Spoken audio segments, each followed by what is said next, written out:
my favorite player, if I have a favorite player, it's Kobe Bryant. Um, just from his makeup and how he played the game of basketball.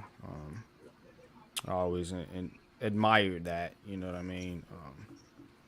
I don't look up to players or idolize athletes, but Kobe was a little different. Like I really respected him and respected how he played the game. Like Jordan, like Hmm. Jordan was different because Jordan was he was good and you had to acknowledge that. But if you're not a Bulls fan, like how would you like grew up a Jordan fan? Because he was killing all the teams in the East. Mm-hmm. Like if you're a Nets fan, a Knicks fan, a Pacers fan, a Miami Heat fan, he was killing all those teams. A Utah Jazz fan. You forgot the most important, the Cleveland Cavaliers. Yeah, right. You know what I'm saying? So he was killing all those teams, and I don't see how you would have grown up to be a Michael Jordan fan unless you were a fan of the Chicago Bulls. So I always my favorite player was always Kobe, not Michael Jordan. But Michael Jordan, I will admit is the best player. It's not LeBron. Sorry, I don't want to trigger nobody, but but let's get into the Olympics. Let's get into basketball, man. And so Team USA obviously 2-0 in group play with the 103-86 win over South Sudan. Hmm. Serbia had a 106-66 win over Puerto Rico Mm-hmm. yesterday. So now in group play, the United Hmm. States is with Serbia, South Sudan, and Puerto Rico. Puerto Rico, who they play, is it tomorrow? No, yeah, they play No, Puerto Rico tomorrow. Yeah, they play yeah, they Puerto play Rico tomorrow, and the tomorrow. women play Sunday there. Right. So they play Puerto Rico tomorrow. So they are in the group play with Group C with South Sudan, Serbia, and Puerto Rico. Now, my question is, because the United States has looked like the dominant team so far in this group play, who is the biggest threat to the U.S.? I always say, to me, I always say it's Canada. I don't Canada? see, yeah, I don't But see why? But why? because they got lot of NBA players on that Canada squad, man. Like I said, you got Barrett, you got Shea Gilgis, who was an MVP candidate. I mean, Dylan Brooks, Jamal Murray, what's that? Lukin Dortz. They got him, Olenek, yeah, Kelly Olenek and stuff like that. But yeah, I think that'd be like the biggest challenge is them because of the backcourt. Because when you play in the Olympics, it's almost to me it's almost like the March Madness tournament. Come down to guard play too. You got really good guard play and stuff like that. You're gonna win some games. Agreed. Agreed. Alex, what's good with you, man? Appreciate you tapping in, bro. Coach, Good, what's your Alex. thoughts though, man? What's who do you see as the biggest threat to the U.S. right now in It's Olympic play? either Just on the Germany, men's side, Germany or Canada. Germany or Canada. Okay. Mm-hmm. Why Germany? Because I know Man Cave was talking about Canada. Some of the same things in terms of NBA talent. They do play physically with the Wagner brothers, with Trice. I mean, that seems to at times give them the United States some problem. You have what's his name, who does seem Dennis Schroeder, who he seems like an elite player for Germany, just not in the NBA, but out there in international play, he has that level mastered. So and they do a good job in the pick and roll. Hmm. And they do play defense too. So they're very familiar with each other, and so but I mean, yes, during the prelims, United States got it with a 1 point win over them.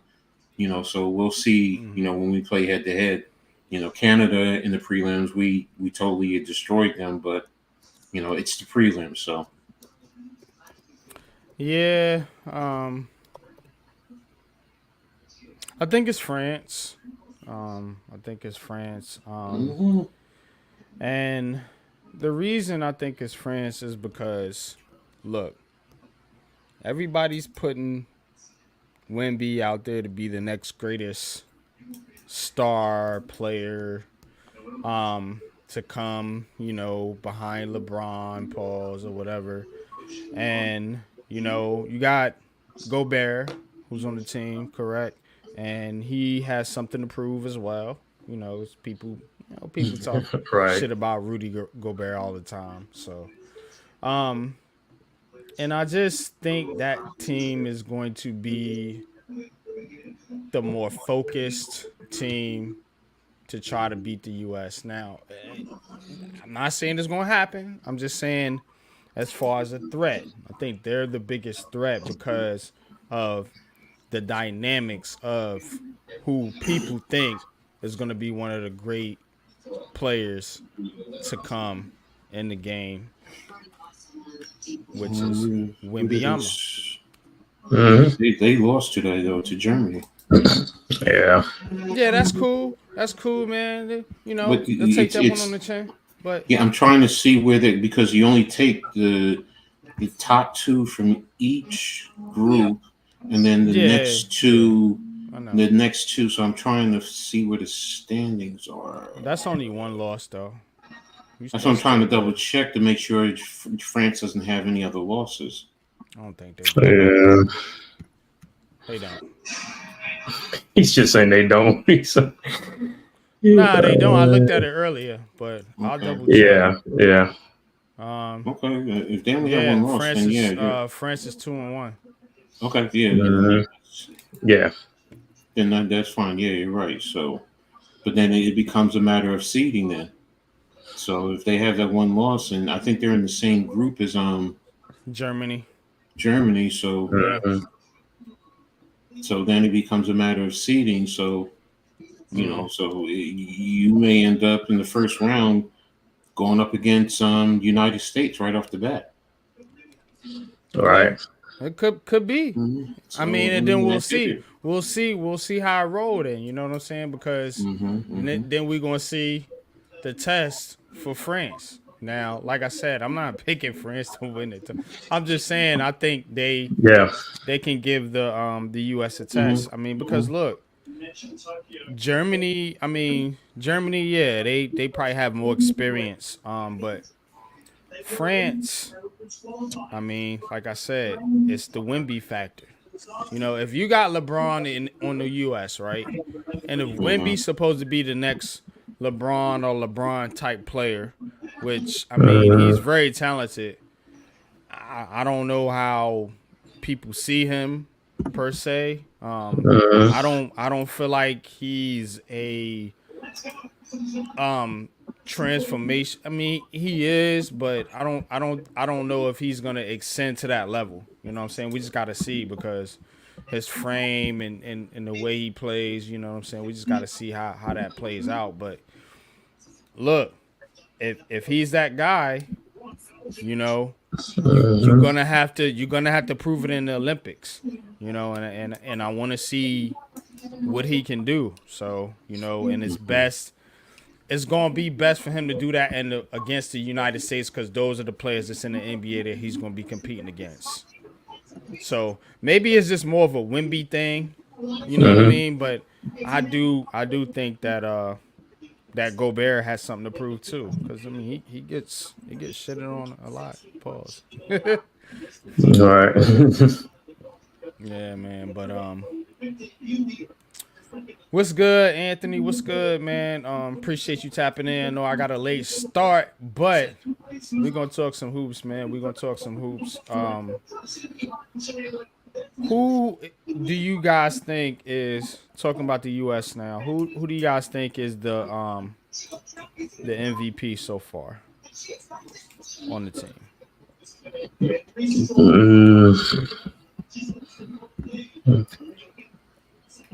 I mean, I guess so far it would probably be LeBron right now. But like I said, he's still got some more games to play and stuff like that. But for right now, probably be LeBron. What you think, Coach?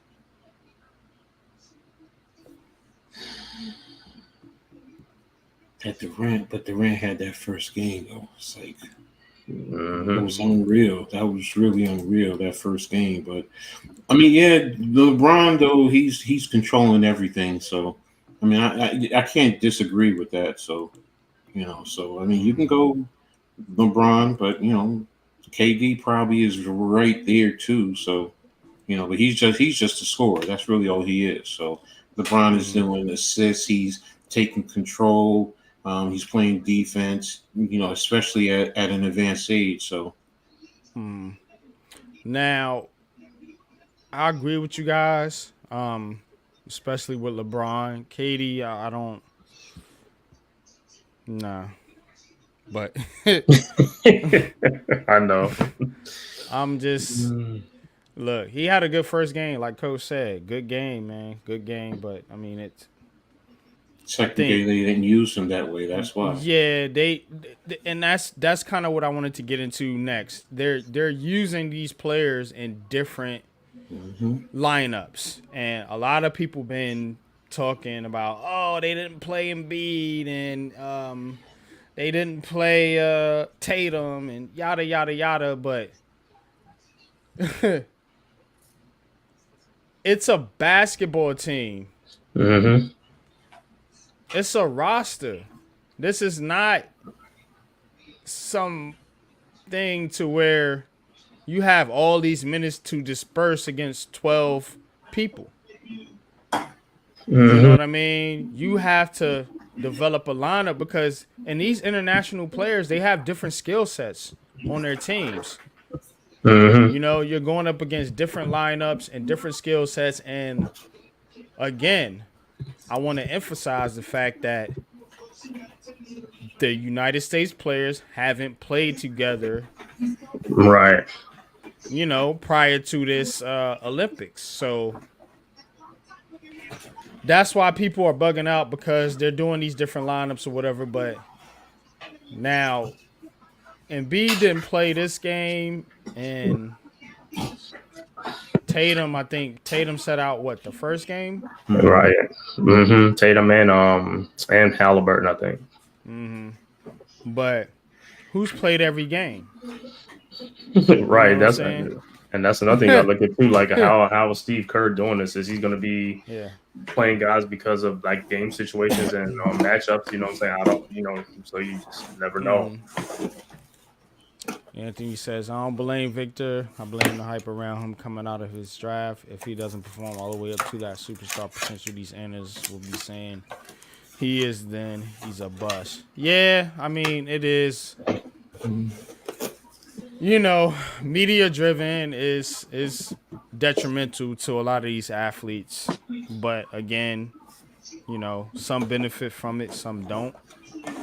You gotta go out there and do your thing on the court, of course. But I think Wemby will be fine. What I'm afraid of with a lot of these athletes is, and I don't know, maybe it's the way they play the game nowadays, but they always seem to be hurt, or maybe they just manage their injuries different. You know what I'm saying? Because maybe back in the day, people were just like playing through like broken bones and shit like that. You know what I'm saying? They just went out there and didn't care. And then like these athletes today, they're like being advised, like, no, you got a cramp, don't go back out there, you're out for the game. And it's like, you know what I'm saying? Like, so that's what I question too. It's a health thing. It's just a health thing. I'm always question the health. I don't question Wembanyama's talent. Yeah, I think he does have the talent. The dude can pretty much like finger roll from the free throw line, like George Gervin style. Like it's crazy. And he doesn't even have to try. Yeah, I mean, plus the guy, he's only 18 years old, 19, whatever. Dude put up 21.6 points and 10 rebounds a game. What's good with you, Blaze? Shout out to Blaze. Shout out to Tudo. What's good, man? Appreciate you tapping in, Blaze. Appreciate everybody in the chat. You know, we got a little light Friday basketball chat, man. Y'all pull up, man. I know, you know, people got priorities. It's summertime. Everybody at the beach, chilling, relaxing, man. But you know, you got your earbuds in, man. Tap in, man. Listen to the Blacktop podcast, man, with me, NYG Double Deuce, the Man Cave, and Coach Ed, man. We talking hoops, man. And put your comments in the chat. Man, and we'll read your comments. We can start conversations off that as well. So you are part of the show. Appreciate each and every one of y'all. But go ahead. Shit, I'm about to say he gonna love Coach, and Coach gonna love that next comment by Tudo. The Rutgers. That's for Coach. Me and the Scarlet Knights, Coach Ed and the Scarlet Knights legends. Me and another cat here are grads from Rutgers. Much love and respects, Coach Ed. Respect, yeah. Jersey pride, Jersey strong. Most love, man. Nick, what's Nick? good with you, Nick? Appreciate you tapping in, man. Appreciate you supporting the show. Thank you very much. But what else is on you guys' mind, man, as far as the Olympics basketball is concerned? Coach, I know you've been tapped into the women, man. Talk a little bit about the women and what's been going on with the ladies. I know they are 2-0. If I'm correct, they are 2-0. So tell me, what's the vibe with the women, man? Because I know you're always tapped into that, and we definitely appreciate you and love you for that. Right now, the United States is tied with Germany in Group C at 2-0. So that's who they're going to be playing next on, I believe, Sunday. So this will be for first place in Group C. But they're pretty much the top team. I mean, even though there's other groupings, you got Serbia and Spain at 2-0, and then in Group A, and in Group B, you got France at 2-0. Now, France is probably going to be a tough team. Germany definitely is going to be a tough team, you know. But right now, they're also dealing with some injuries. I know Naira Sabli, I think she's still out with an injury, so I need her back for the Liberty. You know? I mean, I understand. I love, you know, I got love for Germany. You know, I got love for Deutschland, but you know what? Not against the United States. So, but far and away, right now, the United States is pretty much the top team in all of women's basketball. Now, Belgium did give them a go the other day. When was it? Yesterday? Yeah. It was a tough go, but the United States, with their depth, that's another thing about the United States. They have great depth, and these women all understand their role, and they bought in completely. And you also have Brianna and Asia, who basically are saying it. You know, you go this time, I'll go this time, and they play. It's not just iso ball. They play fundamentally sound. They move, they cut, they pass. So it's a beautiful thing if you sit back and you watch them. But you know, the way they play, the way they move against Belgium, we're watching that game. Belgium is physical, man, extremely physical. They have size. And the refs weren't calling a lot of fouls. You know, it just seemed like every time, especially going into the paint, you know, Belgium was always, you know, slapping down, hitting arms, whatever the case may be. When Brittany Griner was in there, Belgium was forced to double team, which also opened up players on the backside. So, and the United States is smart like that. I mean, you'll give them a test initially, but they're going to find out, you know, how to attack you, and they have scores all over the place. You know, so, you know, I mean, and also the other thing is the rules of the Olympics, because they also include point differential. So you're going to see teams, even if they're up big, if they're up, say, 20 points, they're still trying to score more points. Right. You know, even if it's like 10 seconds left in the game, normally we say, hold out, don't worry about it. They got to put that point differential up. So, and it happened yesterday with because I said it was Sabrina. I'm like, why is she shooting? And then I remember, oh yeah, it's a point differential. Yeah. She hit a deep three where she didn't need to, but because of the point differential, she has to do what she's supposed to do. So, but the Mhm. United States overall looks very good in group play.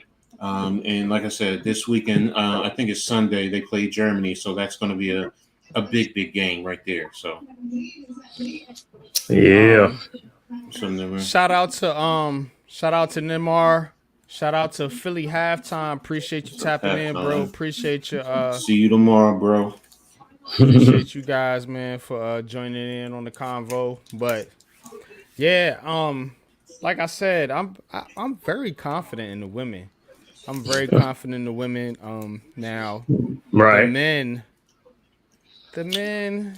He said there's a chance they could get upset. There's a chance, or they could go right to the Yeah, nail. It could be a nail biter. I feel like I feel like there's some slippage there. You know what I'm saying? But with the women, I don't worry about it much at all. Look, I'll put it to you like this. I put it the women are 99% 99% sure of winning the title, and the men are about 97 and a half. And that's where I see it. I put it lower Um, than that. I think the men is about 80, 85-ish, somewhere in that area. well, I stand by what I said right there, but I also take it even further. I'm more confident in us winning both men and women in the full court, and we getting swept in the 3-on-3. That's how, and it's so much of a contrast between the two types of basketball. And the 3-on-3 is not even like playing with like we're used to the big three, Hmm. but it's not even like that because with the 3-on-3, literally once the ball goes in the basket, the other team grabs the basket and they're trying to kick it back, and you got a 12-second shot clock, and it's hard to really get into it because it just seems so helter skelter. It seems more like Hmm. it seems more like pickup street ball than it's basketball. So Hmm. Yeah, so Yeah. I but think I might be good at that, man. A little street ball, you know what I'm saying? Pause, man. But like, yeah, you know what I'm saying? I've just watch it, bro. It's just street had ball my with a day. 12-second shot clock. Just remember that. 12 seconds. Yeah. 12 seconds, bro. That's the whole thing. It's like, damn. By the time you get the ball out of the net, kick it back up to the top, literally, or if you bring the ball up, you've wasted anywhere from 2 to 3 seconds. Well, that tells you one thing: you can't have a player who holds the ball then, because it's going to make you so keep passing the ball around. That's what the Yeah. concept is. That's what it's for. Yeah, That's Mhm. why they're that's doing why James Harden, Russell Westbrook, that's why all these guys ain't playing in the tournament, man. That's why. That's why. That's why, man. But Yeah, but I was looking at the men's side for the Olympics is because I think because some of these guys are injured or something like that. I don't know how Steve Kerr is doing that thing. I think that's what it is. If these guys was fully healthy and Steve Kerr had like a lineup where he was just like rolling these guys out consistently and benching some of these guys, you know what I'm saying? I don't know, but something's just a little bit off or something like that. And it could be because of things like that. But I think I'd have more of a higher like NYG said. I'd probably have to be 100%. But with that going on, injuries is always part of the game and stuff like that. And one of these teams could creep up and beat the U.S. You know what I'm mhm. saying? So I'll go with like an 89, 80 some percent like that. But if these guys was fully healthy, I'd go with 100%. But something ain't, you know. Let's talk a little bit about appreciate appreciate Nimar, appreciate your comment in the chat. I did not hear about Kerr's comments about Jason Tatum. Hmm. Yeah, I'm not sure what you're referring to, but um you gave me an idea about a question that I wanted to ask. So Steve Kerr, obviously coaching the U.S. basketball team. Obviously, how many titles he got with Golden State? Is it four? I want to say it's 4. I think it is. I think it's four, right? Because they just won another one. They had three, I think, and then because they two-peated and then won the Durant one, and then they won this recent one like a couple years ago. Um, I think it's four, but anyway. So where does Steve Kerr rank as an all-time great coach? I mean, we got Red Auerbach, we got Phil Jackson. You got some coaches up there, man. You got some coaches up there. I mean, is he top 5, top 10? Where would you guys put Steve Kerr as an all-time great coach in basketball? Mm. Me personally, I just felt like he was gifted that team and stuff like that. So, I mean, he won the championships, but he was gifted a great team. So, I mean, I can't, put him like one of the all-time greats because if he was with that team when they started from the bottom, then I could see, the growth and all that stuff. But I mean, you got Clay, Steph, Draymond, whoever the other guys they had on their team at the height of their thing. So I don't think he's one of the all-time greats. He's a good coach, but I don't think he's one of the all-time greats. Because like I said, you put him on a bad team, guess what? That's what he's going to be. And you saw that year when Clay and them guys was out and Steph was out. You saw how they coached, but yeah, because they was decimated. But that's how he would coach it. And you know what I'm saying? If this team was like that. You know what I'm saying? I didn't see him like raise the level of play for them guys compared to like when Kenny Atkinson had the Nets players, you know what I'm saying, that young Nets team. He raised those guys' level of play and playing with each other. And, you know, but Steve Kerr, when his team was down, they just stayed down. Now that's an unpopular opinion. That's what I'm talking about, Cave. All right. Let's go. Y'all hit that goddamn like button. Coach. How you feel about Steve Kerr, man? Is he an all-time great? And if so, where would you rank him? Look, I get what Cave is saying, but if you look at all the all-time greats, they all have great players. Every last one of them. Mm-hmm. So they have Hall of Famers. So you can't be an all-time great coach without talent, without the players there. So I get what he's saying as far as beginning to walk into the situation, with those great players. But Auerbach, look what he did with the Celtics. Riley, Riley did it with two teams. Think about it, the Lakers, and he took over a young Laker team, and his first year went to the championship. And then look what he did down in Miami. Now you can argue he constructed that team, and he turned it over to Spoelstra, but he was still the coach there. And even with the Knicks, look what he did with the Knicks, and when he came into New York. So the point being is, Yeah. the Zen Master, what he did with Chicago, Chuck Daly with Detroit, Chuck Daly. So What it's about old it's Don Nelson? And he got like one of the most, some of the all-time Yeah, winningest Don Nelson. coach. but Don Nelson doesn't have a championship as a He coach. doesn't. I know. He doesn't. He coached some great Milwaukee Bucks team and stuff like that. Some And teams. then another thing with Steve Kerr is like Steve Kerr had an opportunity to coach the Knicks. I guess it was between the Knicks and the Warriors, and he chose the Warriors. He took the easier situation. I mean, the Knicks were a dumpster. Knicks were a dumpster fire.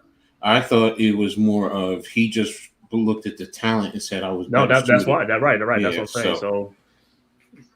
So and as a competitor, you want to win. I mean, let's be honest with you. Let's be honest. You want to win. So not everyone is going to take a team unless you're brand new.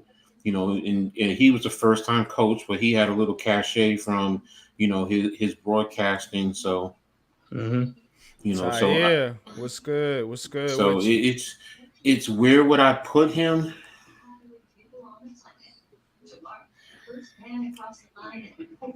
Ooh. Because Jack Ramsey with Portland, but he only has one championship. Greg Hmm. Popovich. Can't forget about Yeah, Pop. see, my top five, it's gonna be An hour back in there. Auerbach. You're gonna have what's his name? Damn, Chicago's coach. Damn, why am I You talking forgetting? about Phil. Phil Jackson? Yeah. And Phil shit. Damn, they Jackson. fucking teeing off on him. Oh my God, he's one of the Yankees, and yeah, Popovich is up in there. Yeah, no, that's what I'm Popovich. saying. It's So you got you got those three. Riley, um, I, Chuck. I'm Chuck Daly. I have to put him up in there. Chuck Daly was a good coach. Hmm. Yeah. So Yeah. it's like when you Billy Cunningham with the Sixers. He was very underrated, and he was just in an era where he got caught up with the Lakers and the Celtics. What about what Nick says here? Spolster? Spolcher? This is over Kerr. He said it takes Eric Spoelstra. Eric Spolster? He said you want to take him over. Which one would you take? He got 2 chips. Yes, 2 or 3. I think he got two with the 2. Miami. 2 the Why we LeBron. didn't get? No, Why we no, didn't? I He think he got might have three. three. He has He three. has 3. Yeah, he got 3. Who else did he get a chip with? No, just what Miami got 3 with Miami He's only been with Miami. He hasn't been with any because other organization. He started in the film room. I'm because sorry, go ahead. So what am I? LeBron and them had 2 chips with them, and then Shaq and Dwayne Wade had another He one with them. wasn't coaching that team. With Shaq and Dwayne Wade? No, No. that was Riley. Pat Oh, Riley that was coached Riley. that team. Okay, so he might have 2. He has 2. So wait a minute, he has 2. Okay, so and Kerr has 4. Mm-hmm. And to be brutally honest with you, Spoelstra did have the better team in terms of overall talent. D Wade, LeBron, and Bosh. Udonis Haslam. He wasn't no slouch I at don't that know. time. Me The personally, Durant team though, the right. Durant team trumps that. But yeah, the other I'm two, gonna the other disagree with teams, that. the other I'm gonna tell teams, you I this. give you. Yeah, I'm gonna tell you this. If I had a choice, I'm definitely taking Spoelstra over Kerr straight up. I disagree with you that Golden State team with KD, because if you say KD and LeBron wash each other out, D Wade and Kerr wash each other out, I'm taking Bosh over Draymond anytime, what about Klay even over Thompson? Clay, and even over Clay.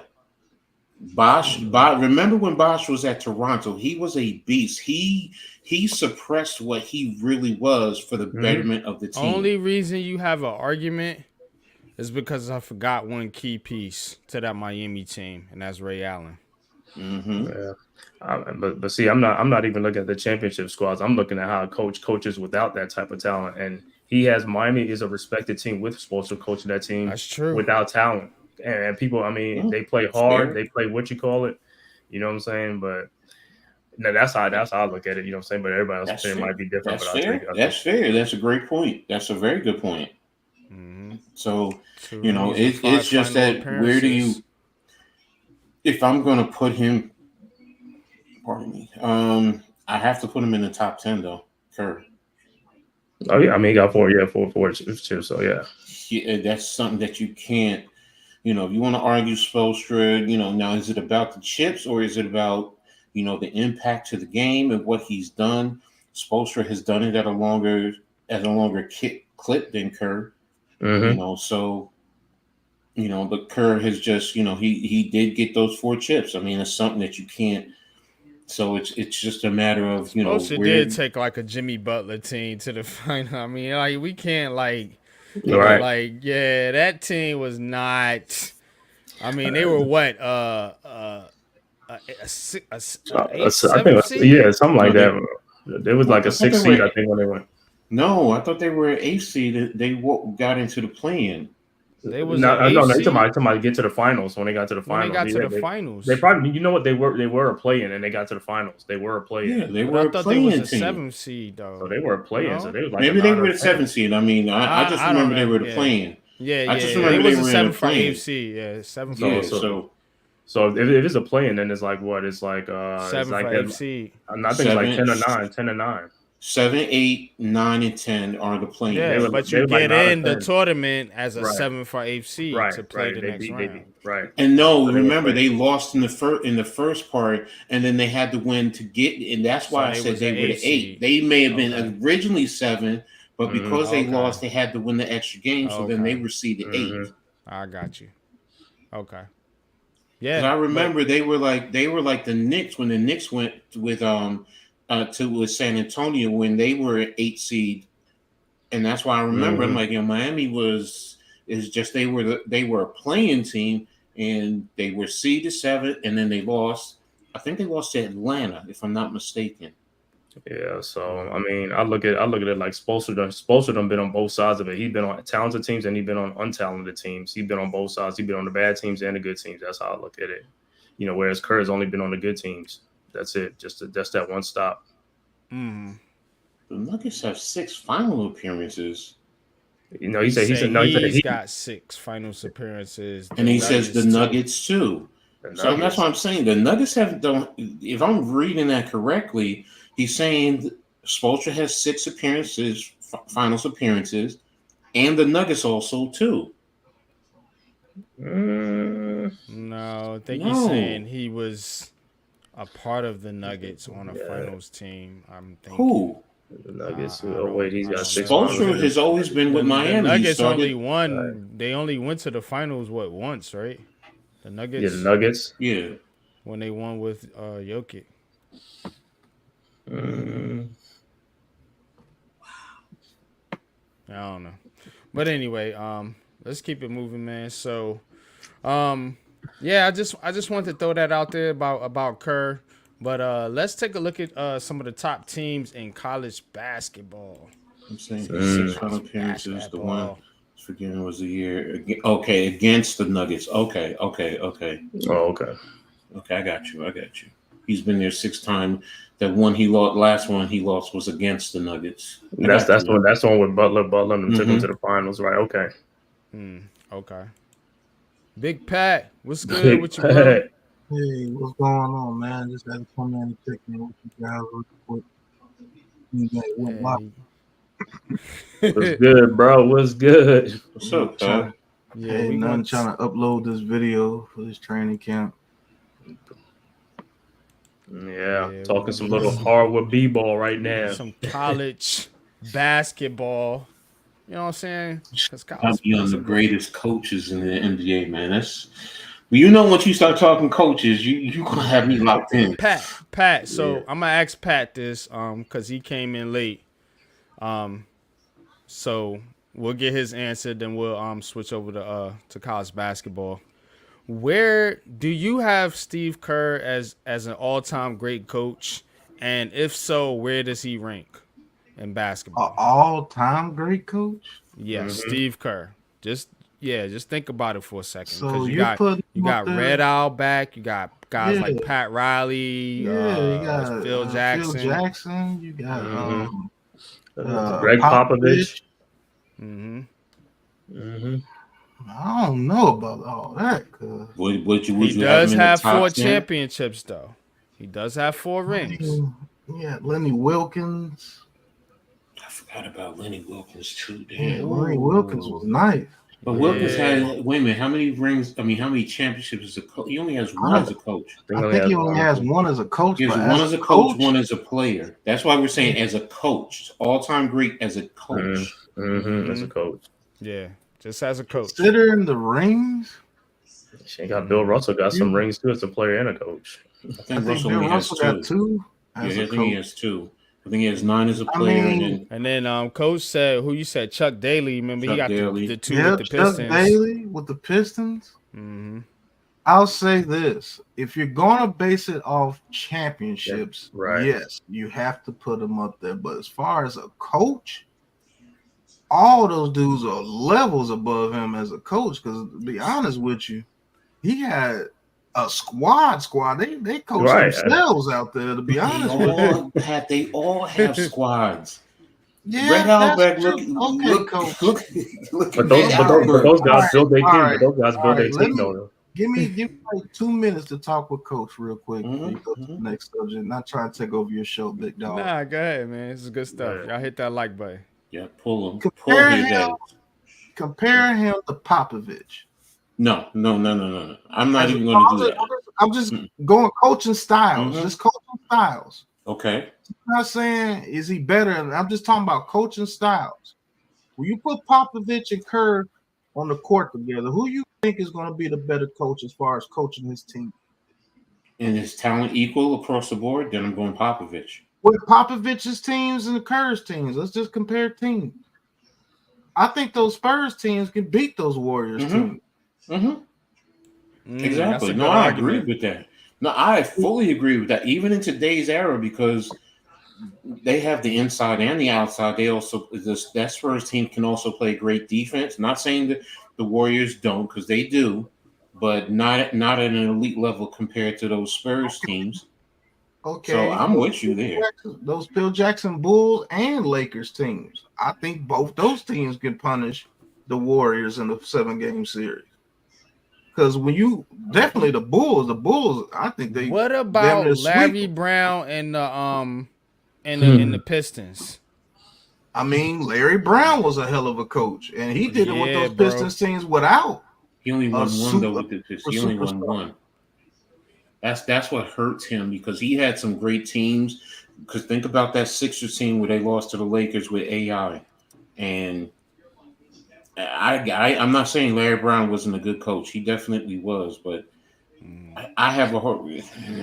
All in all, not to get too deep into it. What about Rudy Tomjanovich with the Rockets? Rudy Tom's a good coach too. I'll take Kerr over Rudy. I'm sorry. I ain't gonna do that. I'm sorry. No. See, what y'all are doing is you're looking at the talent. You said coaching. Now I'm talking about Rudy Tomjanovich. You had some games where you're questioning, like, what the fuck are you doing? Nah, not really, bro. When you was looking back in the day with those Rockets teams, yes, Rudy Tom, no. But I'll tell you a coach that didn't get a championship that's better than Kerr, and that's Jerry Sloan with the Jazz. True. Fair. Yeah, that's fair. That's fair. Right. That's I'm not gonna argue that. You know what I'm saying? So as far as an all-time great coach, you have to put him in there because of the rings. But he played in an era where it was dominated by shooting. And he had 3 of the best shooters of all time on his team, of all time. So, yes, Kerr. Yes, you have to give Kerr his props because he had to be the coach of those teams. But as far as all-time great with the all-time greats, out of 10, I probably put him at 9. Well, see, that's the thing. I say he's in the top 10. Yeah, so the coach said top 10. I did say top 10. I'm not putting him in the top 5 20 because he got 4 rings. I can't put him in the top 5. No, I'm not putting him in the top 5. Right. And if I really want to get into just all-time great coaches, he probably wouldn't even make my top list if it wasn't for those 4 rings. Right. That's fair. Larry Brown was a better coach than me. Lenny Wilkins was a better coach than me. Jerry Sloan I gotta put Don Nelson. I have to put Don Nelson. Don Nelson was a better coach than him. Hey. The dude for the Mavericks right now, before he got when he was with Dirk. What's the name? Rick Carlisle. Rick Carlisle. Yeah, with Indiana. Yeah, that's true. I think Rick Carlisle is a better coach. To be honest with you, I think Tom Thibodeau is a better coach. Yeah, he is. I'm gonna say this because after that season that the Golden State Warriors had, when they had that bad season, it looked like Kerr quit on the team. Within that one season, he really didn't coach that year when they was decimated. And if they had another year like that, 2 more years like that, he'd probably quit or get fired. And that shows me, like, coach, he doesn't elevate his players. He's put in great situations. He don't elevate them guys. Was that a matter of he didn't coach, or did they, as an organization, decide to, in a sense, tank? For James Wiseman, at the time he was considered. Yeah, but but what I'm saying as a coach though is like this is why I want you to show me your mettle as a coach. True. You know, I agree with that's you. That's all I'm saying. But and my whole thing is all these other coaches, like they started from kind of like the bottom and built these teams up. They wasn't given great teams from the onset. That's how I look at it. That's how I look at it. I want to see what you can do as a coach before you can, you know what I'm saying? That's almost like the Nick Sirianni thing with the Eagles. He's given a great team. He didn't come at the bottom, and that's my problem. Riley was given the team. Riley took over for Paul Westhead. He took over from Paul Westhead, and he had a team, and they were saying that Westhead was going to lead them to the championship. That's why they gave it to Riley, which is exactly what he did. So Riley was given the team. Well, he was given the team, but then he came over to the Knicks, and he had to get that one. He had to get them straight too. You know what I'm saying? And he had to go. No, I'm not. Yeah, I agree. He's a good coach. He's an elite coach, Riles. I fully agree with that. You know, I'm just saying that he was given a team that was laced with talent. So it's, you know, if you're going to make that argument for Kerr, then you have to make the same argument for Pat Riley, to be honest. Now, Riley has a longer career and he went to 2 other places. Mm-hmm. So, you know, you know, Riley's just different because he's a player, a coach, as well as an executive. So he's at 3 levels. I tell you this too, with Popovich, Parker and Ginobili weren't high picks. They weren't even considered to be greats. He coached them into being greats. Now Tim Duncan, yes. Yeah, Tim Duncan, David Robinson, was blue chip from the jump. But to be honest with you, it was Tim Duncan, and then he had a bunch of guys that came in and made plays like Avery Johnson and Sean Elliott. Guys like that. Like what was the one of the ugliest dudes in the NBA? I forgot that dude's name. Isn't that Avery Johnson, the little roach? Avery, Kevin Willis. Yeah, Kevin Willis. Kevin Willis, he had guys like that playing. He left Atlanta like that playing prominent roles with that team. So I think Popovich should be up there top 3, to be honest with you. Pops up there, man. Pops up there. But you got to give it to Kerr because of the championships. But other than that, I don't know. But you can't disrespect him and not put him up there because you have Red Auerbach. Oh, damn. We forgot what you call it with the Knicks, though, in the 70s. Oh, you talking about Red Holzman? Yes. Mm-hmm. Red Holzman. I forgot about him, too. But I mean, that's a good ass subject, NYG. Yeah, who came up with that? Was that Nick? That was Nick in the chat that came up with that question. Great question, bro. Yeah, Nick made a comment, man. But yeah, I just want to throw that out there, man, because again, he is coaching the Olympic team. He was picked to be the coach of representative of this country, so. Again, you know, I don't know, and you know, then some people are questioning his coaching decisions. I don't. I mean, I think it's basketball, man. I think he has to use the roster as fit because I mean, you do have a roster of, you know, all-star players. You can't play all of them every night. And one more thing, NYG, before I leave that subject, remember that team was built with Mark Jackson. Yeah. Right. Yeah, that's what Cave was saying. And he inherited that team. Not like he drafted those guys and then he coached them into being. No, those dudes were already balling like that before he got there. And then they brought, I don't know, maybe he was the guy to take them over a hump. It's like the same thing with Gruden and what's my guy? It's not Tony Dungy. Tony Dungy. Was that Gruden's doing, or was that Tony Dungy that built that team? But something Gruden did with that team that put them over the hump. I don't know. Mm-hmm. You see what I'm saying? So it is what it is. With those other guys, man, it's just it's with them. It's like they created them teams and they went on. I don't know. You can say the same thing with Phil. Well, Phil Jackson and the Bulls, he brought a whole RC was good, bro. So he brought the whole triangle system to the Bulls, him and Tex Winter. Yeah, right. You can't say that about Phil Jackson because what's the dude's name? Collins. before he got Doug Collins. Yeah, Doug. You know what I'm saying? Well, Michael Jordan was scoring like 50 points every game and everything. Yeah, that was a whole different mindset and everything. Right. So I don't know. That's a very touchy and great subject. Yeah, man. Facts, it's a man. great Facts, subject. Man. But let's get into college basketball. So these are the way too early rankings by ESPN. We just use these sites as reference, y'all. I'm not subscribed to none of this stuff right here, but so they got Kansas, the Kansas City Jayhawks, as the number one, previous ranking number one. Of course, Bill Self and company trying to get back to a national championship. So they're number one. I think Hunter Dickinson is still there, man. That dude been 8 years in college. Hunter Dickinson, he getting that nil deal. That's what that's what a lot of them are doing, man. You know, right. Armando Bacot from Carolina, he was. It's like the. But I think they're in a super senior era, so this I think this is the last year for that. The whole CV year, but Alabama number 2. You got UConn, of course. Everybody know about UConn. Back to back, you know, trying to three-peat. And Hurley turning down the Lakers job. Funny. But got Houston.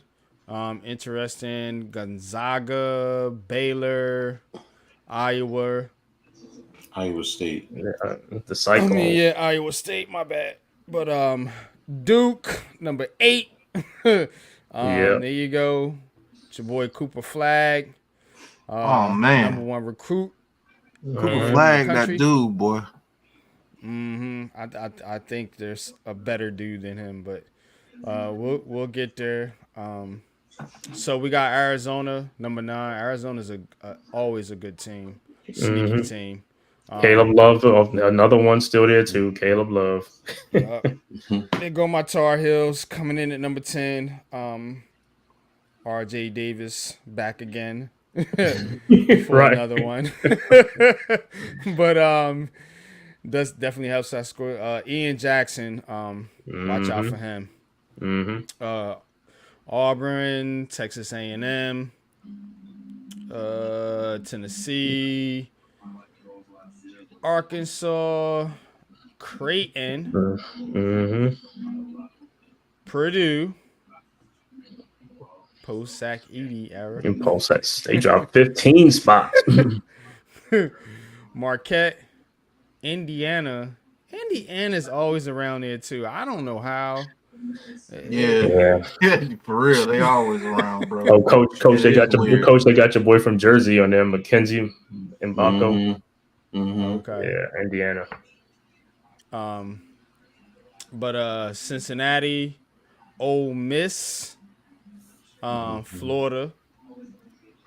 My Gators are always there too. We just mess up in the tournament every year. Florida's a pesky team.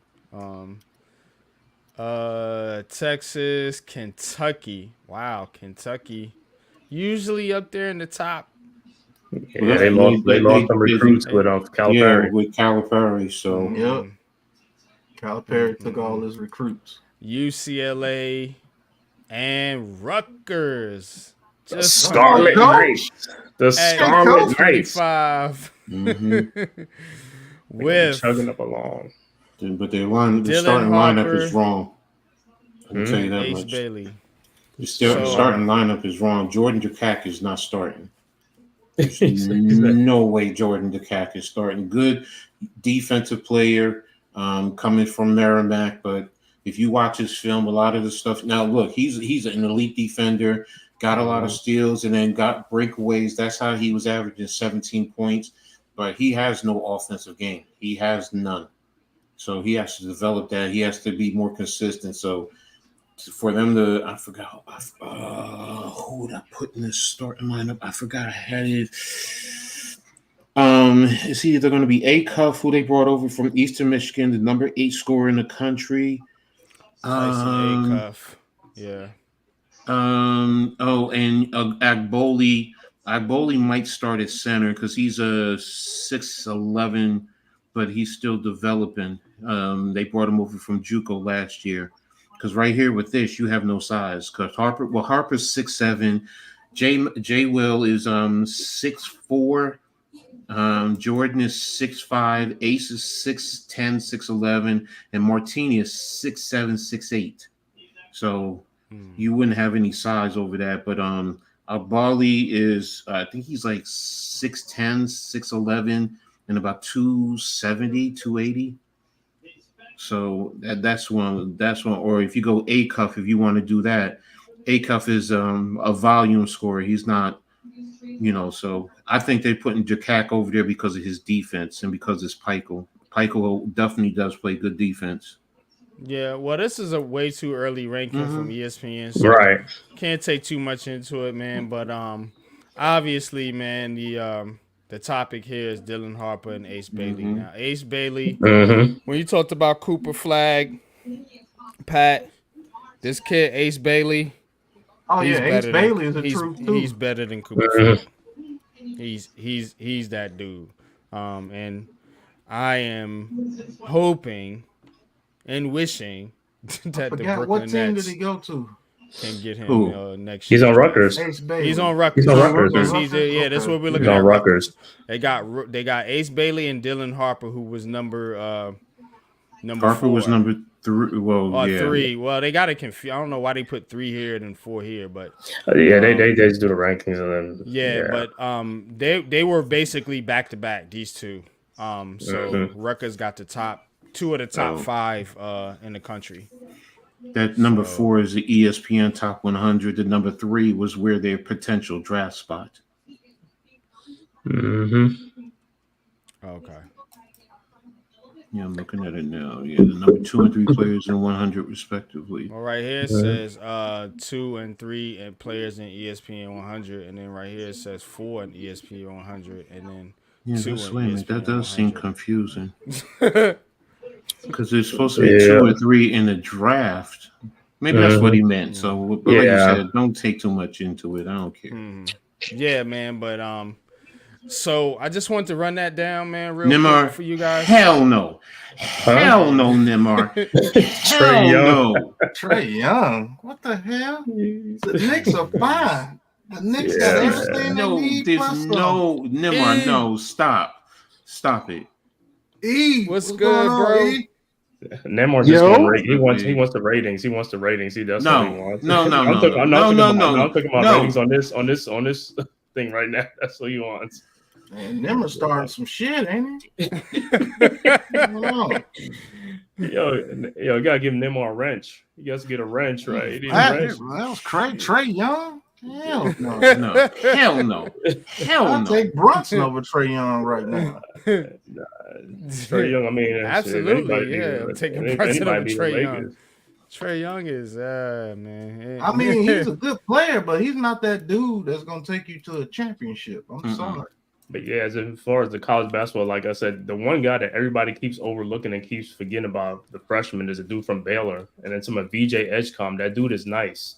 He reminds me of like Jimmy Butler, like a type of player like that. He's nice. He's more athletic and stuff like that. But he's going to be a top 5 pick, a top 3 pick if he plays for Baylor. He's a freshman.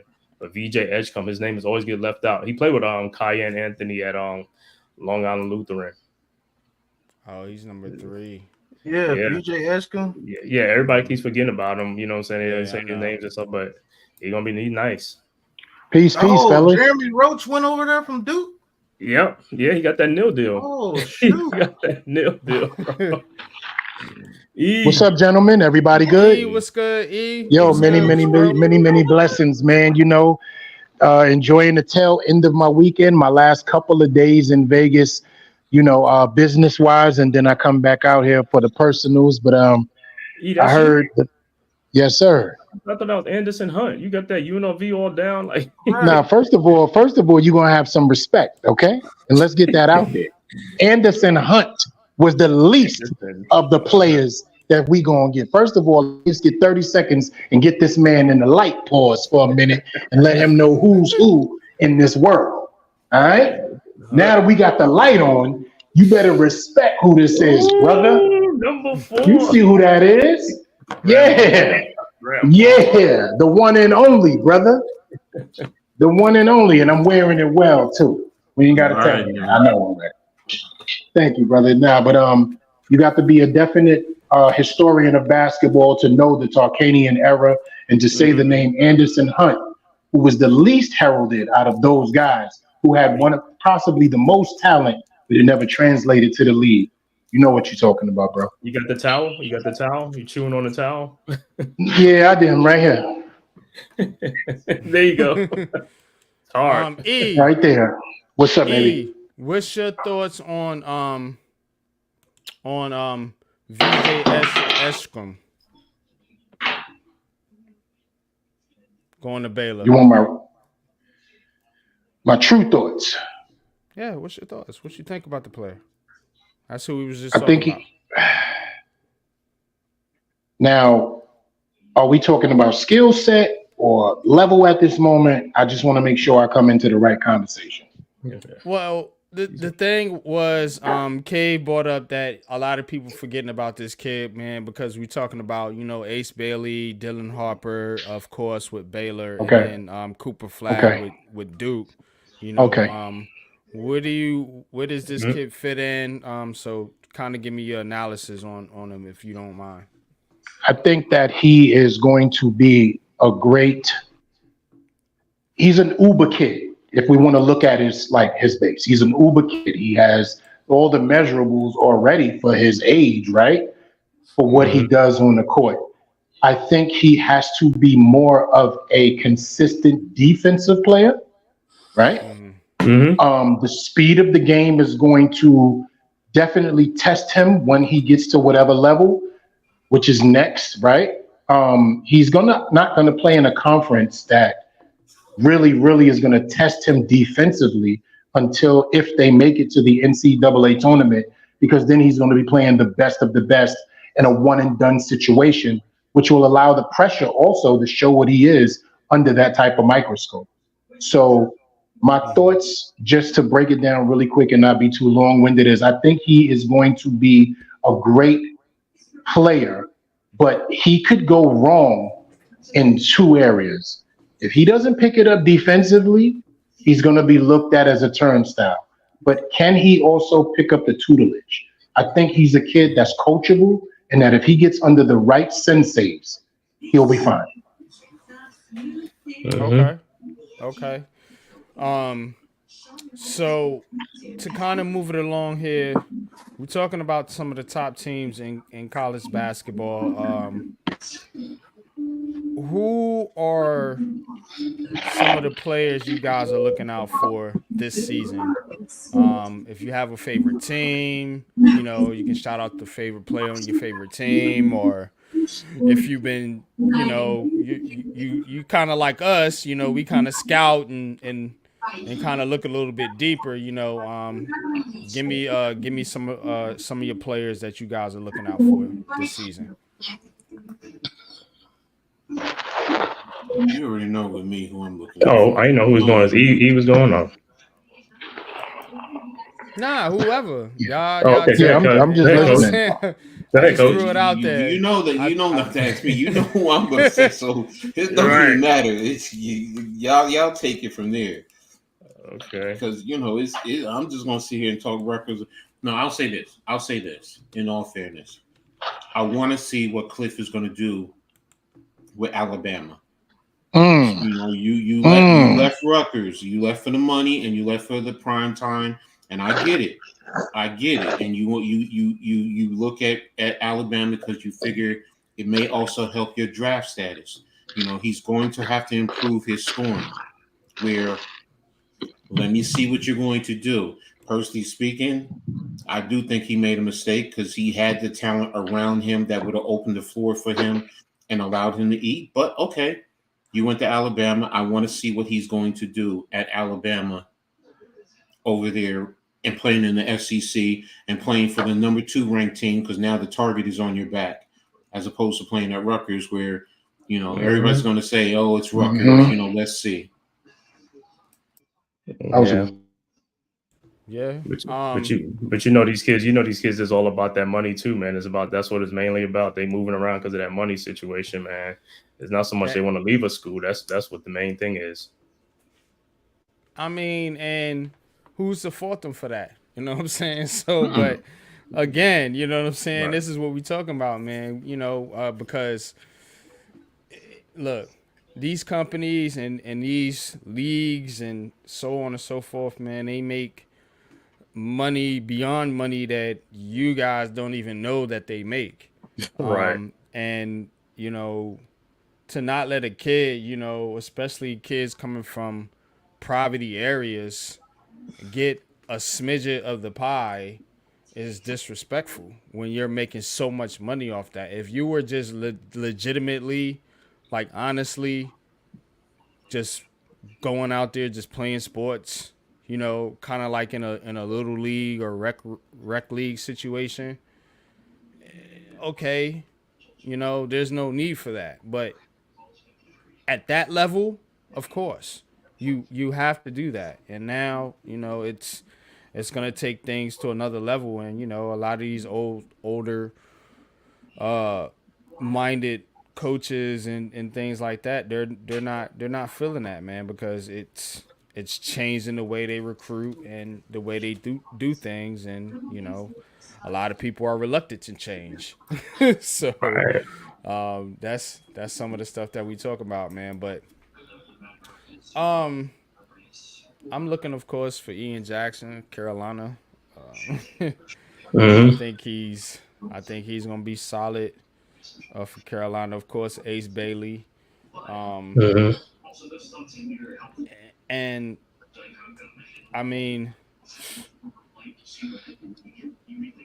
Man Cave, you're a Oh Cooper yeah, Flag fan, I'm a Duke fan, so you so know I already. I mean, I don't know about the what? Cooper flag. I'm not really want to see Cooper flag because you don't see them a lot. But the guys I'm really trying to look at is the guy who played for South Sudan in the Olympics right now was Cayman Malyuk, the center, the 7 foot dude. That's the guy I want to see at Duke, see how he plays and stuff like that. And also Isaiah Evans, 6'8", small forward from North Carolina. You know, he's almost in the mold of like a Brandon Ingram type body style. You know what I'm saying? So I want to see how he's going to play this year at Duke. Those are guys that I'm going to be looking forward to and stuff like Really, that.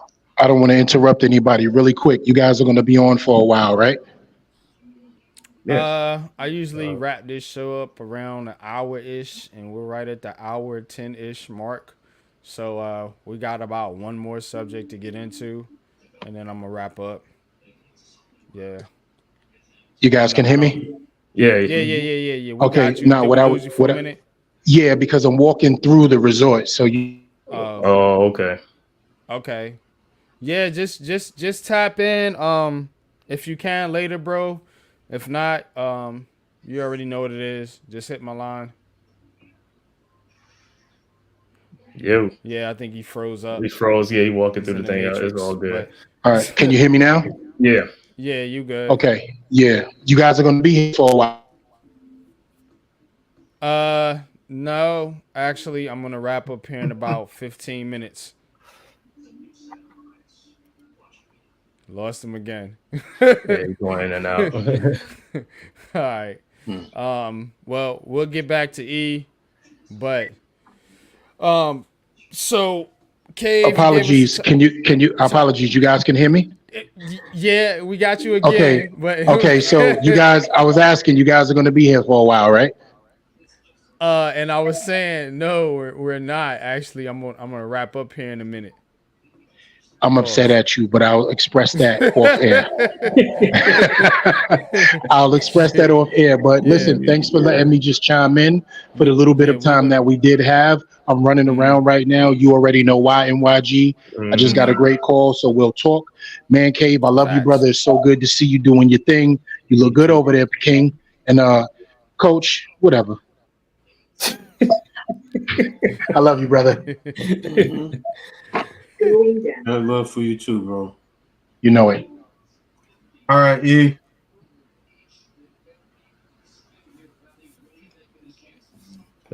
Yeah. Yo, but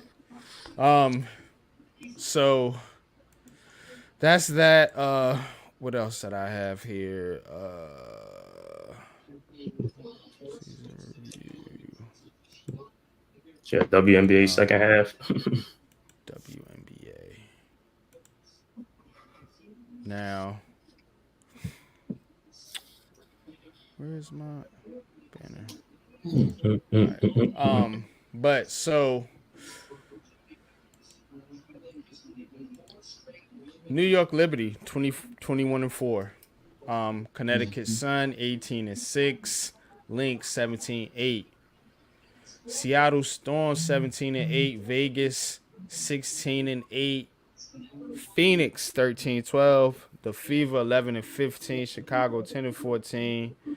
Atlanta 7-17. The Sparks 6-18.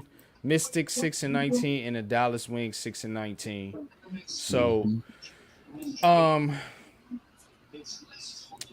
looking at the second half, which I think they still got another week left of a break.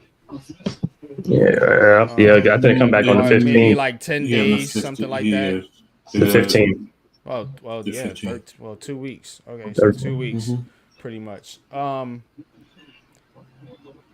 It look, the Liberty got to get this thing done, man. They looking like the Buffalo Bills right now. Going to all these finals and not winning the chip, and that's the team I'm putting the most pressure on. So that's kind of my question to you guys. Which team has the most pressure going into the second half of the season? I'm saying the Liberty. That's my team. That's Coach's team. That's my team. They are the team that it has been to the finals. I think they've been to the finals 5 times. Just recently, just now, but before in the past, they were like in their history. In their history, but yeah, early on in the they did, but 5 times. But this is the best team that they've had. The best team that they've had. So again, the pressure is on the Liberty, I think, and I think this is the time for them to get it done, man, because you got a lot of talent coming into the WNBA, and if Caitlin Clark and all of them start getting some talent around them, and Angel Reese and all these girls, and you're gonna have a time. You know what I'm saying? I know we got Sabrina, but all right. And Stewie, you know what I'm saying? I mean, she's in her prime, but you know, she's gonna be aging out soon. I mean, this is the prime opportunity. It's the prime opportunity for the Liberty to get it done. Right. Get it done, ladies.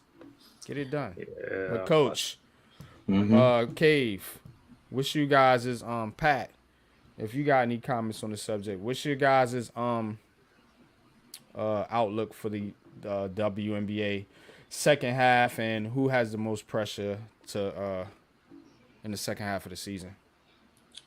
Well, I think that's just you putting the nail on the head and hit it in the head, man. That's the easiest one. It's the Liberty, man. Our team. Like I said, this is our time right now. Let's go ahead. Let's wrap it up and get this thing done, man. Let's get this championship this season. Last year we was right there. We was that close. But hey, this year I think we could do it, man.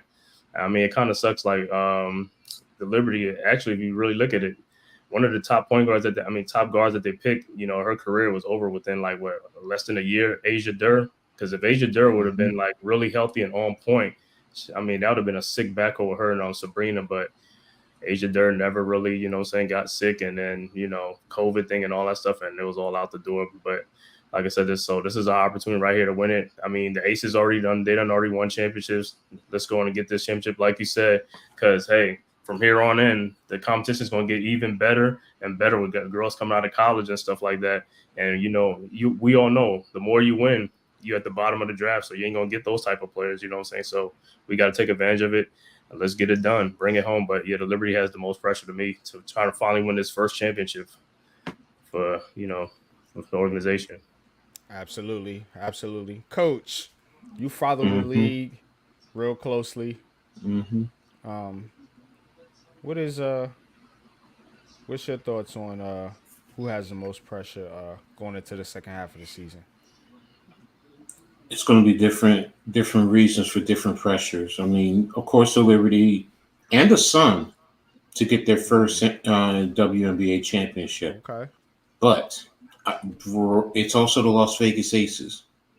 The Las Vegas Aces are trying. They're trying to do something that no other team in WNBA history has ever done, and win 3 in a row.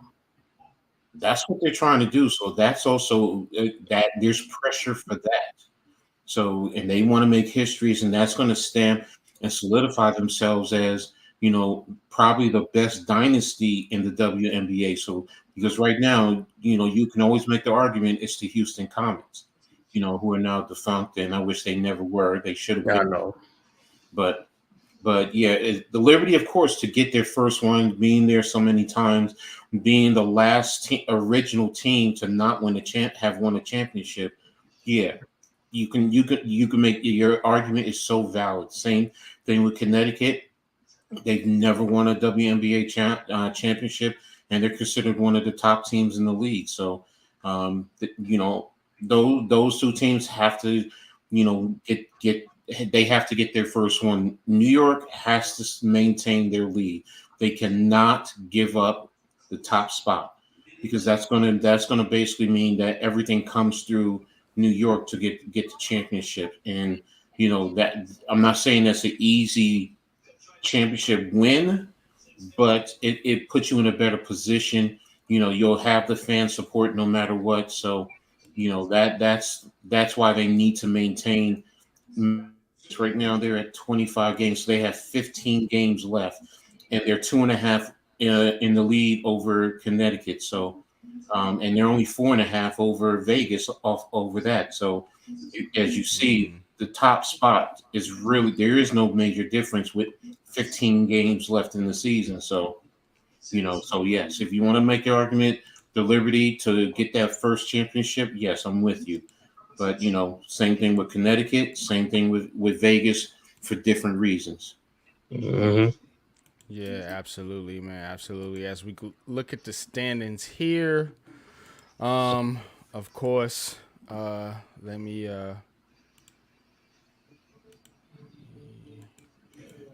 get it to where y'all can see. All right. But got the Liberty up there, of course. Connecticut, Minnesota. So y'all see the standings, but Mm-hmm. The biggest thing is always look at the far right, the last 10. That gives you a great indication where yeah. teams lie within the league because that's what I love. And I'm looking at this team right here, the Aces. They've been on a hot streak. Mm-hmm. They've been on a hot streak. Aces, Seattle, and New York. Yeah. Look at that. And to be honest, I know it's their rookie seasons, but these two teams right here, they've been kind of, in these two spots, so to speak. I would like to see one of the two teams take a surge. I think they both got good teams. I like Caitlin Clark, of course. I become a fan of Kelsey Mitchell, and of course, got Cardosa and Angel Reese on the sky. One last thing too, I forgot to add in terms of Connecticut too. The trade, that big trade that they just did with Chicago, is really that can definitely help push them over the top. That's another reason why, going to your point about New York, getting Marie Mabry, she's tough, she's gritty, but she can hit the three, which can definitely help open up their offense and allow Alyssa Thomas and Dewana Bonner, and even Brianna Jones to definitely live in the paint. Because if you collapse, Wells, what's good? Wells, appreciate you tapping in, bro.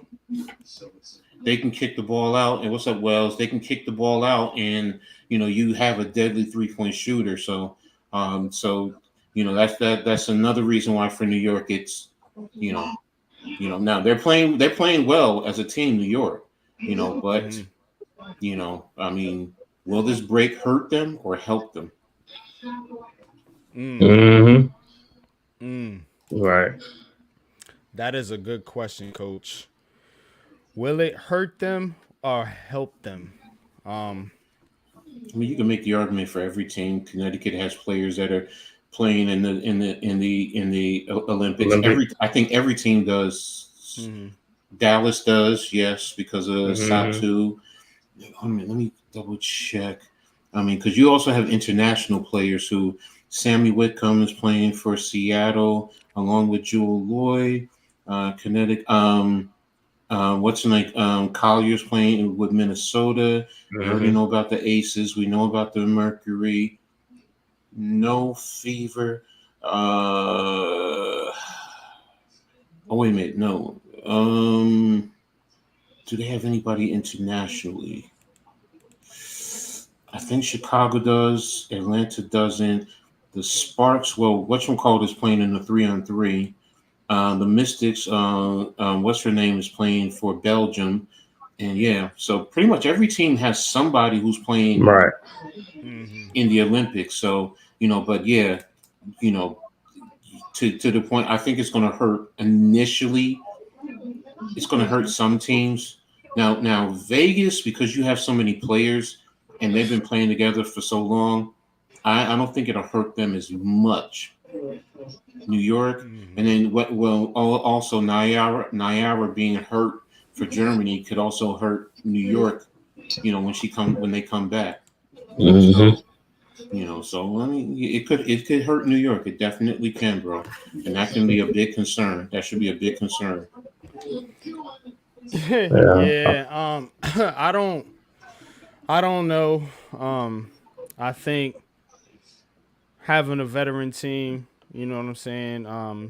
You got Jaquel Jones and Stewie, you know what I'm saying? I think having those veterans, that veteran presence, I think will ultimately help the Liberty down the stretch. Because like you said, all the teams or a lot of the teams are going to be facing the same adversity, as far as the carryover from the Olympics to the season. So, and it's unfortunate that the women have that setup, unlike the men where they play after the season. So I don't know if that's something that. Yeah, I just realized the Aces and the Liberty have the most players playing in the Olympics. Four players apiece. Yeah. So I mean, I think it kind of levels the field out, but we're gonna wrap up here. We're gonna wrap up the show. We've been here about going a little over an hour and a half, or close to an hour and a half. So,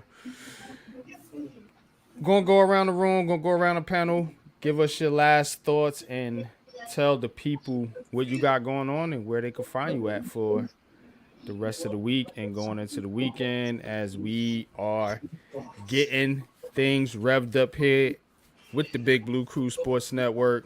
Appreciate you, Coach. Appreciate you, Cave. And definitely appreciate you, Big Pat, man. But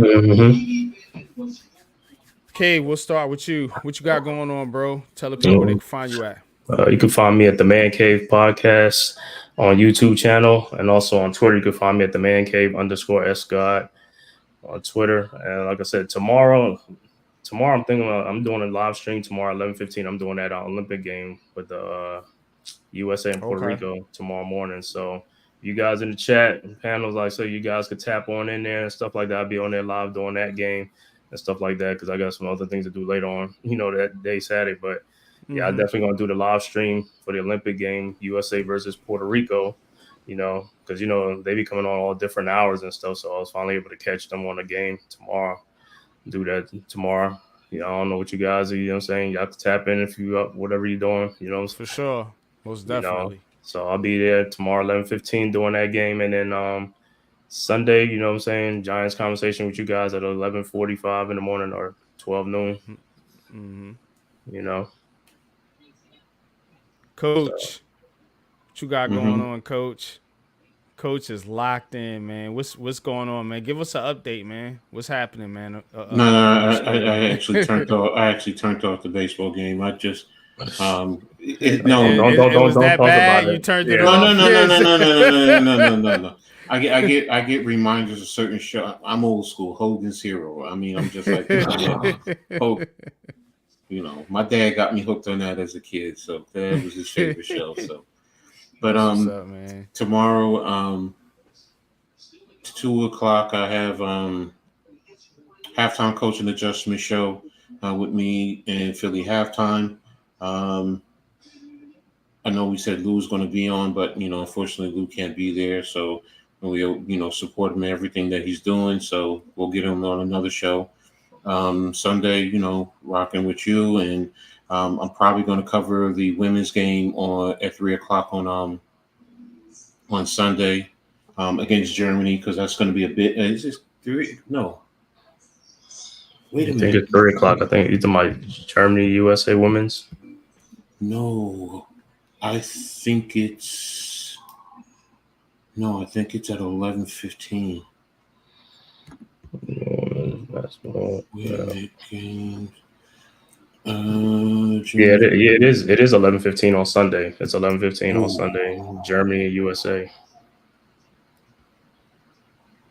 All right. Nah, I'm not gonna do it. But it is what it is. And then next week, Monday, Wednesday, Friday, I always do the Read and Attack Sports Show live. But one of those days, I'm probably going to roll out doing it for the R. So I haven't decided as yet. So, but it's coming out next week. Tuesday, Heart of the City. Wednesday, Pick and Roll Podcast. Thursday, Full Court Press, and Friday another episode with the Blacktop. Yeah. Coach got a full schedule, man. Oh yeah, and I was gonna say on Tuesday or Wednesday, I'm probably gonna do the Giants recap, training camp and stuff like that, training camp news, and I think they're gonna be doing joint practice, right? Yeah, they're gonna be doing joint practice with the Lions. Yeah. So I'll just cover coming that up too. this week. It's gonna be joint practices. So that'd be either Tuesday or Wednesdays, and I'll definitely put it on there. But so Pat, what's good? You there, bro? Tell the people where they can find you at. I think Pat took a break. I forgot to do that. Yeah. I'm on here with Coach Ed Gladney's Amazing World of Sports. Twitter is SkyspOppa72, SKYSPOPPA 72. Instagram is Don't Sweat the Technique. Yeah, just like I said, like Rakim, Don't Sweat the Technique. Right. But it's not it's the DA. And on TikTok, it's Ed Gladney, at Ed Gladney, EDD Gladney. Yeah, and also everybody, please hit that like and subscribe button. Also share it on all your social media platforms. Go subscribe to everybody's channel. Coach Ed's Amazing World of Sports, Unpopular Opinion Sports, Big Pat Sports Talk, G Nation, Big Lou. Goes Wales to New Jersey. Go to his channel. Mac the Giant, Miz in the Midday, Big Blue in the Bronx, Knicks Cast. And everybody on the Big Blue crew, just go subscribe to everybody's channel, man. Bring you great content as always. Yup, you already know. Links are in the description, and you can catch me, Giants Conversation, Sunday. You already know what it is. We talking all New York Giants getting in the training camp. Football season is ramping up, but you already know we can't forget about Heart of the City. All New York City area sports. Knicks, Nets, Giants, Jets, Mets, Yankees, Islanders, Rutgers, Syracuse, Liberty. We getting into all of that, man. Check us out. Heart of the City, 8:30 p.m. Tuesday night. And, of course, Friday night, Blacktop Podcast. And I got a new show. Words in Sports. I don't know if y'all checked that out. I did. It is a breakdown of words, and if you into some knowledge and you into a little bit of outside the box critical thinking, whatever you want to call it, tap into that show. I'm going to be dropping those throughout the week. during the season as we move along here. So check that out. And of course, catch me wherever you catch the Big Blue Crew. Cave, Coach, Pat, Lou. You know what I'm saying? We got Leather to the Face. We got New York Giants Full Access. We got the Man Cave Podcast. We got Read and Attack. You know what I'm saying? So we got all those great shows coming out for you. Of course, don't forget about Big Blue in the Bronx dropping shows, Mac the Giants fan, and Wells to New Jersey, and the rest of the Big Blue crew. And that's all I got, man, fellas, man. No, tomorrow, Leather to the Face, I think it's at 6 o'clock. Big fight, right? Leather to the Face, yeah. He said 6 o'clock, yes. Yeah, he said Lou said there's and all the undercards are going to be big fights. So it's not just the I think the Crawford fight. He said all of them. He said all the undercards are going to be good fights. So 6 o'clock on G Nation or with Wales to New Jersey, Big Pat, NYG. They'll definitely be there rocking, giving you that good stuff with Leather to the Face. Absolutely, man. That's always fire, man. That's always fire. And check out Wells. Check out Wells to New Jersey, man. Dropping his UFC fight predictions, man. He's been on point, just like Lou. So you know what I'm saying? Shout out to Wells, man, and shout out to the rest of the Big Blue crew. But that's all I got, man. That's all I got. Until next time, till next Friday, y'all. We'll see y'all, man. Y'all have a good weekend. We out of here. Peace. Peace.